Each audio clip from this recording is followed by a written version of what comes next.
Attention! Personne n'a été obligé de démissionner dans le processus de création de cette émission. Nous préférons vous en avertir. Mesdames et messieurs, bonsoir, ici Paul Casavant. Bienvenue à vos nouvelles en bref. Une nouvelle compagnie travaille présentement sur un logiciel qui permettrait de contrôler nos téléphones intelligents ainsi que nos tablettes par le simple mouvement de nos yeux. Selon ce qu'on rapporte, les gens qui ont testé cette nouvelle technologie avaient plus l'air de faire des exercices de la technique Nado. Malgré cela, les premières expérimentations auraient fait apparaître de nouvelles formes de blessures sur les cobayes comme des tendinites du tendon de Zinn dans l'œil ainsi que plusieurs foulures des muscles oculaires. En Angleterre, des enfants qui faisaient le porte-à-porte pour recevoir des bonbons à l'occasion de l'Halloween ont plutôt reçu de petits sachets contenant de la cocaïne.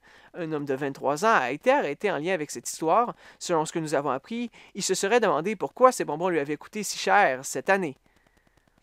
En France, les finances des étudiants, surtout lors des fins de session, seront dorénavant plus difficiles. En effet, la taxe spéciale sur les boissons énergisantes a été augmentée de 700%. On tente évidemment avec cette taxe de décourager les gens à consommer ces boissons qui peuvent être dangereuses. Elle passe donc de 8 à 64 cents. Cependant, selon une étude de We Don't Care Inc., l'augmentation de 56 cents ne changera pas la consommation de plus de 98% des répondants. Le tarif des téléphones publics pourrait encore bientôt augmenter. En effet, Bell voudrait faire passer de 50 sous à 1 $ l'appel.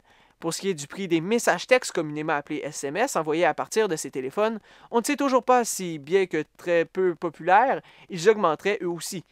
Un sondage fait par la firme I Don't Trust You Office révèle que la population serait en faveur d'une augmentation, mais seulement pour les SMS.